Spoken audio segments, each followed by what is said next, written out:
Welcome to Nanak classes. दोस्तों, Nanak classes के YouTube channel पे आपका स्वागत है। आज है 1 दिसंबर और 1 दिसंबर 2023 के जितने भी most important Rajasthan current affairs के क्वेश्चन बनेंगे, आज हम उनका डिस्कस करेंगे। पूरा वीडियो ध्यान से देखना और लास्ट में मैं आपसे क्वेश्चन पूछूंगा जिनके जवाब आपको कमेंट बॉक्स में देने हैं। आज हम पढ़ेंगे डॉक्टर मीना कुमारी जांगिड़ को जल प्रहरी अवार्ड मिला, प्रशांत अग्रवाल को दिव्यांग सशक्तिकरण अवार्ड और 1 से 3 दिसंबर 2023 कुंभलगढ़ फेस्टिवल का आयोजन हो रहा है। पूरी चर्चा इस वीडियो के माध्यम से डेली अब आपको क्लास 8:30 पर मिलेगी। संडे के दिन वीकली और फिर मंथली क्लास मिलती है। आज नवंबर मंथ के जितने भी क्वेश्चन बनते हैं आज हम उनका क्विक रिवीजन करेंगे। तो करें स्टार्ट 1 दिसंबर 2023 की करंट अफेयर्स की क्लास। सभी प्यारे विद्यार्थियों को प्यार भरा नमस्कार, गुड मॉर्निंग। और आज हमारी बीएसएफ बॉर्डर सिक्योरिटी फोर्स का स्थापना दिवस है और विश्व एड्स दिवस भी हम बनाते हैं, तो इसकी हार्दिक शुभकामनाएं। सबसे पहले कल के क्वेश्चनों को रिवाइज करते हैं। कल हमने पढ़ा 66वीं राष्ट्रीय शूटिंग चैंपियनशिप में राजस्थान के किस खिलाड़ी ने व्यक्तिगत सीनियर में राष्ट्रीय खिताब जीता? अनंतजीत सिंह नरूका, जो टोंक जिले के हैं। और कोटा में राजस्थान एनसीसी बटालियन द्वारा किस नदी की सफाई हेतु पुनीत सागर अभियान आयोजित किया गया? चंबल नदी। 66वीं नेशनल शूटिंग प्रतियोगिता में अंजलि शेखावत ने कौन सा पदक जीता? स्वर्ण पदक। और नई दिल्ली में आयोजित 42वें अंतर्राष्ट्रीय व्यापार मेले में राज्यों की श्रेणी में राजस्थान को कौन सा पदक मिला? कांस्य। और राजस्थान में कृषि क्षेत्र में विस्तार हेतु ड्रोन लैब की स्थापना कहाँ की जाएगी? उदयपुर में। इसकी क्विज आपको टेलीग्राम नानक क्लासेस शिवसर पर मिल चुकी है, प्लस इसकी पीडीएफ मिल चुकी है, प्लस इसका टेस्ट आपको जिसने नानक क्लासेज ऐप में वार्षिक करंट अफेयर्स नाम से जनवरी से दिसंबर 2023 की टेस्ट सीरीज ले रखी है, वहां मिल चुका है। और आज आपको नवंबर मंथ की पीडीएफ भी मिल जाएगी, वीडियो भी मिल जाएगा, टेस्ट भी मिल जाएगा। तो निरंतर अध्ययन करें, मेहनत करें, निश्चित आपको सफलता मिलेगी। और आने वाले 2024 के अंदर खूब सारी भर्तियां आपको देखने को मिलेगी, इसलिए पहले से तैयार रहिए, मस्त रहिए। पहला प्रश्न देखो, राष्ट्रपति द्रौपदी मुर्मू द्वारा 3 दिसंबर को दिव्यांग सशक्तिकरण के क्षेत्र में उत्कृष्ट सेवा कार्यों के लिए किसे सम्मानित किया जाएगा? 3 दिसंबर को विश्व दिव्यांगता दिवस बनाया जाता है। उस अवसर पर किसी राज्य विशेष को, किसी व्यक्ति विशेष को अलग अलग पुरस्कार दिए जाते हैं। तो राज्यों की श्रेणी में अलग पुरस्कार दिए जाते हैं, व्यक्तिगत श्रेणी में अलग पुरस्कार दिए जाते हैं। तो 3 दिसंबर को दिव्यांग सशक्तिकरण के क्षेत्र में उत्कृष्ट सेवा कार्यों के लिए व्यक्तिगत श्रेणी में प्रशांत अग्रवाल को राष्ट्रपति द्रौपदी मुर्मू के द्वारा सम्मानित किया जाएगा। तस्वीर आपके सामने ये है प्रशांत अग्रवाल जी। और प्रशांत अग्रवाल जी कौन है ये लगभग आप जानते भी हो, लेकिन मैं आपको बता देता हूं। उदयपुर की नारायण सेवा संस्थान है, सुना होगा, बहुत चर्चित नाम है। स्पेशल दिव्यांगों पर काम करने वाली ये संस्थान, इसके अध्यक्ष है प्रशांत अग्रवाल, उनका चयन किया गया है। तो भारत सरकार के सामाजिक न्याय व अधिकारिता मंत्रालय ने विश्व दिव्यांगता दिवस पर दिए जाने वाले पुरस्कारों की घोषणा कर दी है। तो इसमें जो सर्वश्रेष्ठ व्यक्ति श्रेणी में जो पुरस्कार है वो अवार्ड प्रशांत अग्रवाल जी को दिया जाएगा। तो इम्पोर्टेंट हमारे लिए बनेगा कि दिव्यांग सशक्तिकरण के क्षेत्र में उत्कृष्ट सेवा कार्यों के लिए सर्वश्रेष्ठ व्यक्ति श्रेणी में ये पुरस्कार दिया जा रहा है उदयपुर के नारायण सेवा संस्थान के अध्यक्ष प्रशांत अग्रवाल। किसके द्वारा? राष्ट्रपति द्रौपदी मुर्मू के द्वारा। इंपॉर्टेंट बनेगा। बूस्टर डोज देखो, पिछली साल 3 दिसंबर 2022 को राष्ट्रपति द्रौपदी मुर्मू ने जितेंद्र कुमार सोनी को 2022 के लिए दिव्यांग जन सशक्तिकरण हेतु उत्कृष्ट कार्य करने पर सर्वश्रेष्ठ जिले का पुरस्कार दिया था। अलवर जिले को पढ़ा था ना, अलवर जिले को राज्य स्तर पर बाड़मेर जिले को सम्मानित किया गया था। तो तत्कालीन जो कलेक्टर होता है ना, उसे सम्मानित किया जाता है। अभी फिलहाल जिले की तो कोई घोषणा नहीं हुई है, लेकिन एक सर्वश्रेष्ठ व्यक्ति श्रेणी में पुरस्कार प्रशांत अग्रवाल को दिया जाएगा। 3 दिसंबर है, इस दिन मतगणना भी अपने होनी है। ठीक है, किसको कितने वोट मिले वो भी पता लगेगा। और 3 दिसंबर को अगर किसी जिले को अवार्ड मिलता है तो भी हम चर्चा करेंगे। पिछले साल हमारे राजस्थान के अलवर जिले को मिला तो हमने चर्चा की थी। दूसरा प्रश्न, 1 से 3 दिसंबर 2023 को कुंभलगढ़ फेस्टिवल का आयोजन कहाँ किया जा रहा है? आज से स्टार्ट हो चुका है कुंभलगढ़ फेस्टिवल। और कुंभलगढ़ फेस्टिवल लगभग जितने भी फेस्टिवल होते हैं दुर्गों के आसपास होते हैं। तो कुंभलगढ़ दुर्ग जरगा पहाड़ी पे है और कहाँ पे? राजसमंद के अंदर है। तो वहां 1 से 3 दिसंबर 2023 को इसका आयोजन हो रहा है, क्योंकि फेस्टिवल पहले से चले हुए राजा महाराजाओं के समय से ही। और अब मुख्य मुख्य जो फेस्टिवल है पर्यटन विभाग के द्वारा इनको आयोजित किए जाते हैं। तो राजसमंद के कुंभलगढ़ दुर्ग में पर्यटन विभाग के द्वारा तत्वाधान में 3 दिवसीय कुंभलगढ़ फेस्टिवल का आयोजन 1 से 3 दिसंबर के बीच हो रहा है। और साथ साथ में बूंदी के अंदर भी पर्यटन विभाग के द्वारा बूंदी महोत्सव का आयोजन करवाया जा रहा है। तो आप अच्छे तरीके से पढ़ें। अपना जो दूसरा चैनल है नानक क्लासेस शिव सर, उस पर मैं छोटी छोटी क्लास दे रहा हूँ। तो कल या परसों तक मैं आपको जितने भी अभी हाल ही के अंदर 2023 में जितने फेस्टिवल हुए हैं उनका एक वीडियो दूंगा। तो छोटे छोटे मैं वीडियो वहाँ पे कंटिन्यूस दे रहा हूँ। आप उस चैनल को सब्सक्राइब कर लें ताकि आपके पास नोटिफिकेशन पहुंचे और आपको पता लग जाए। तीसरा प्रश्न, महात्मा ज्योतिबा फुले विश्वविद्यालय जयपुर के 8वें दीक्षांत समारोह में राजस्थान के किन पद्मश्री प्राप्त व्यक्तियों को पीएचडी की मानक उपाधि दी गई?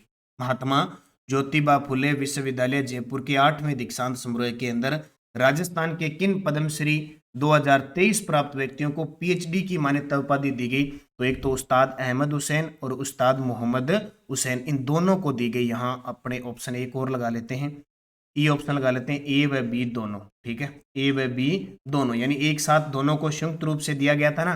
तो ए और बी दोनों को महात्मा ज्योतिबा फुले विश्वविद्यालय के इस 8वें दीक्षांत समारोह में पीएचडी की मान्यता उपाधि। अब इंपॉर्टेंट ये नहीं है कि पीएचडी की मान्यता उपाधि दी, ये प्रश्न पेपर में नहीं आएगा हमारे लिए। दोबारा रिपीट ये हो गया कि 2023 में पद्मश्री किस किस को मिला था? उस्ताद अहमद हुसैन, उस्ताद मोहम्मद हुसैन, मूलचंद लोढ़ा और लक्ष्मण सिंह, 4 व्यक्तियों को मिला, 3 पद्मश्री मिले थे। ये हमें तरोताजा करनी है। ठीक है, तो देखो महात्मा ज्योतिबा फुले 4 पद्मश्री, यानी समारोह के अंदर टोटल 4 पद्मश्री शख्सियतों को पीएचडी की मानद उपाधियों से नवाजा गया था।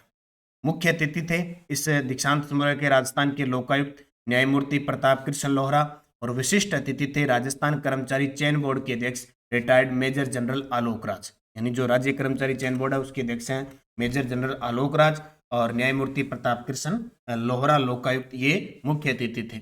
दीक्षांत समारोह के अंदर पद्मश्री एमुडियंट रानी माचे कर्नाटक की, पद्मश्री उस्ताद अहमद हुसैन और मोहम्मद हुसैन जयपुर, और पद्मश्री नेकराम शर्मा हिमाचल प्रदेश को पीएचडी की मानद उपाधि दी गई। ठीक है, तो अपने राजस्थान के जो 4 ऐसे शख्सियत, ठीक है, 4 ऐसे शख्सियत 4 व्यक्तियों को दिया, लेकिन पद्मश्री हमें 3 मिले, ध्यान रखना।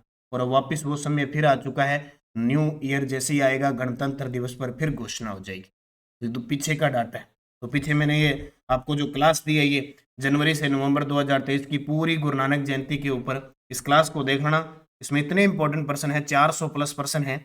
ये क्लास मैंने आपको लगभग 2-2.5 घंटे की दी थी। इस क्लास को देख के जाना, हर एग्जाम देने वाले विद्यार्थी, इतनी शानदार तरीके से इस क्लास को दी गई है, और ये समझ लो कि लगभग प्रश्न सारे इसके अंदर से आ जाएंगे। तो इसको जरूर ज्वाइन कर लेना। अभी मैंने दी है जनवरी से नवंबर यूट्यूब पे, तो ये क्लास देख लेना। तो राजस्थान को 3 पद्मश्री पुरस्कार दिए गए थे, अहमद हुसैन मोहम्मद हुसैन कला के क्षेत्र में, मूलचंद जी लोढ़ा को सामाजिक कार्यकर के क्षेत्र में, और लक्ष्मण सिंह जी को सामाजिक कार्यकर्ता के क्षेत्र में। ये पॉइंट इंपॉर्टेंट रहेगा आपके लिए। अगला प्रश्न देखो, केंद्रीय जल शक्ति मंत्रालय द्वारा जल प्रहरी अवार्ड से किसे सम्मानित किया गया? तो केंद्रीय जल शक्ति मंत्रालय के मंत्री है गजेंद्र सिंह जी शेखावत, उनके द्वारा जल प्रहरी अवार्ड से सम्मानित किया गया डॉक्टर मीना कुमारी जांगड़ को। जल संरक्षण के क्षेत्र में शेखावटियर जयपुर के क्षेत्र में, यहाँ जल के क्षेत्र में इन्होंने काम किया है। डॉक्टर मीना कुमारी जांगड़ को जल प्रहरी अवार्ड से सम्मानित किया। आशा रानी सुमन और शीला आसोपा, अभी 5 सितंबर को राष्ट्रीय शिक्षक दिवस पर इन्हें राष्ट्रीय शिक्षक पुरस्कार से सम्मानित किया गया था। और गायत्री देवी यादव को पिछली साल राष्ट्रपति द्रौपदी मुर्मू जी के द्वारा स्वच्छ जलता श्रेणी में, जल स्वच्छता की श्रेणी में अवार्ड दिया गया था। तो ये भी चर्चा में रही। आशा रानी सुमन और शीला आसोप, ये दोनों भी चर्चा में है।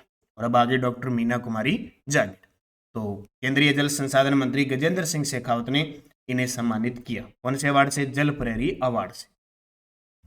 जलवायु के साथ कृषि तकनीक के अध्ययन हेतु कृषि विश्वविद्यालय जोधपुर ने किस कृषि विश्वविद्यालय के साथ एमओयू किया?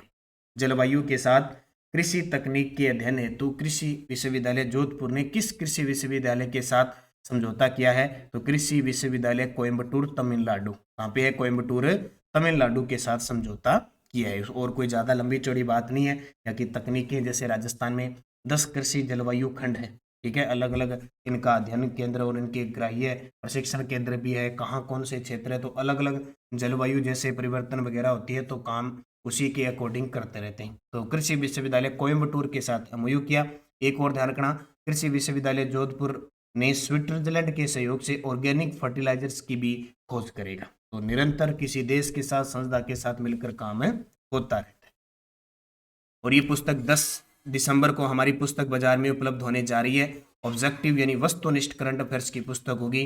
कॉलेज व्याख्याता यानी राजस्थान का कोई भी एग्जाम है, जनवरी से दिसंबर, एकदम ताजा अपडेट चुनावों के साथ, पूरी विधानसभा चुनाव योजना, फ्लैगशिप कार्यक्रम, पुरस्कार, खेल, जितने बोर्ड गठित हुए हैं, जितनी समितियां बनी हैं, जितने सम्मेलन हुए हैं, जितने अभियान है, G20 है, जितनी अभी हाल ही में नीतियां बनी हैं, पूरी अर्थव्यवस्था की हम चर्चा करेंगे, इकोनॉमी की चर्चा करेंगे, बजट की चर्चा करेंगे, यानी एक एक चीज इसके अंदर इंक्लूड होगी। तो 10 दिसंबर को ये बाजार में उपलब्ध हो जाएगी। इसकी ऑनलाइन सुविधा हमारी डाक के माध्यम से होगी, उसकी भी आपको बता देंगे कि डाक के माध्यम से कैसे बताया जाएगा, एक दिन पहले आपको सूचना कर दी जाएगी। पीडीएफ आपको टेलीग्राम पे मिल रही है, नानक क्लासेस शिव सर नाम से। वीडियो के डिस्क्रिप्शन में लिंक है, दोनों ही टेलीग्राम के, वो ज्वाइन कर लो। ऑफिशियल है Nanak classes Rajasthan current affairs नाम से, और एक है नानक क्लासेस शिव सर, जिसमें करंट की पीडीएफ मिलती है, करंट की क्विज मिलती है, और जो इंपॉर्टेंट जीके होता है उसका भी 20-30% रोज क्विज आपको मिलती है। पिछले वीडियो का क्वेश्चन था 16वीं विधानसभा चुनाव 2023 में कितने प्रतिशत मतदान हुए थे? 75.45%। आप सभी का बहुत शानदार तरीके से जवाब आया, आपको सभी को बहुत बहुत शुभकामनाएं। और राजस्थान में कृषि के क्षेत्र में विस्तार हेतु ड्रोन लैब की स्थापना कहाँ की जाएगी? अब ये आपके लिए प्रश्न है, ठीक है। कई बार क्या है कि क्लास थोड़ा व्यस्तता के कारण लेट हो जाती है, लेकिन अब मैंने लगभग इसका टाइम फिक्स कर दिया, अभी 8:30 पर दे पाऊंगा, क्योंकि जो टेक्निकल जो पीडीएफ को तैयार करता है वो भी जॉब के अंदर है, तो हमें इतना टाइम नहीं मिल पाता हम दोनों को, और भी हमारी जो टीम है इस वजह से। बाकी तो दिन में देखो पैनल पे आपको क्लास मिलती है, लेकिन ये सुबह वाली क्लास है, इसमें थोड़ी सी क्या होता है कि टेक्निकल कह सकते हो, या वैसे ही टाइम ओवर हो जाता है। मान लो कई बार ड्यूटी का टाइम 8 बजे तक है सुबह, या 7 बजे तक है, तो उस वजह से थोड़ी हमें समस्या हो जाती है। तो क्लास आपको लगभग जरूर मिलती है, ठीक है। तो मंजिल पाने के लिए हौसला बेहद जरूरी है, क्योंकि मेहनती लोगों का तो रास्ते भी इंतजार करते हैं। तो आपको क्लास का इंतजार करना ही है, 9 बजे से पहले पहले क्लास आती है। वैसे टेलीग्राम पे मैं आपको सूचना डाल देता हूँ, बस आप सभी प्यारे साथियों का सहयोग चाहिए। ऐसे नहीं कि अब क्लास नहीं आई, वो नहीं आई, तो आपको जैसे जैसे है आपको करंट की क्लास लगभग मिलती है, और अब 8:30 बजे लोग मिलेगी। यस्टरडे डोज देखो क्या थी, किस अभिलेख में प्रतिहारों को राम के भाई लक्ष्मण का वंशज बताया गया है? ग्वालियर प्रशस्ति में। प्रसिद्ध त्रिकोणीय संघर्ष किस प्रतिहार शासक के काल में प्रारंभ हुआ? वत्सराज। ओसिया के मंदिर किस काल की मंदिर स्थापत्य कला के उदाहरण है? गुर्जर प्रतिहार। राजशेखर, उदोतन सूरी और जैनसेन सूरी किसके शासन काल से संबंधित है? गुर्जर प्रतिहार। और अरब यात्री अलमसुदी 915 ईस्वी में किसके शासनकाल में आए थे? महिपाल प्रथम। ये पांचों के जवाब बहुत सारे विद्यार्थियों ने शानदार दिए, और नहीं दिए उनको भी बहुत बहुत शुभकामनाएं। देख के इनको जरूर पढ़ा करो। अब 5 क्वेश्चन जो रात मैंने क्लास ली थी रणथंभौर और अजमेर के चौहानों की, वहीं से 5 प्रश्न है, जिसने नहीं देखी देखें और आराम से अच्छे तरीके से पढ़े। चौहान वंश के शासक आरंभ में किसके सामंत थे? सूफी संत ख्वाजा मोइनुद्दीन चिश्ती किसके शासनकाल में राजस्थान आए थे? रंग देवी किस राजपूत शासक की पत्नी थी?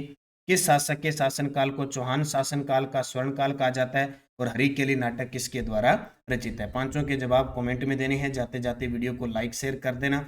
निरंतर अध्ययन करो, मेहनत करो। जितनी भी नानक क्लासेज ऐप में टेस्ट सीरीज ले रखी है उनका अध्ययन करो, जिसने नहीं ले रखी वो भी लेके और बार बार अभ्यास करो, निश्चित आपको सफलता मिलेगी। धन्यवाद। जय हिंद, जय भारत, जय राजस्थान।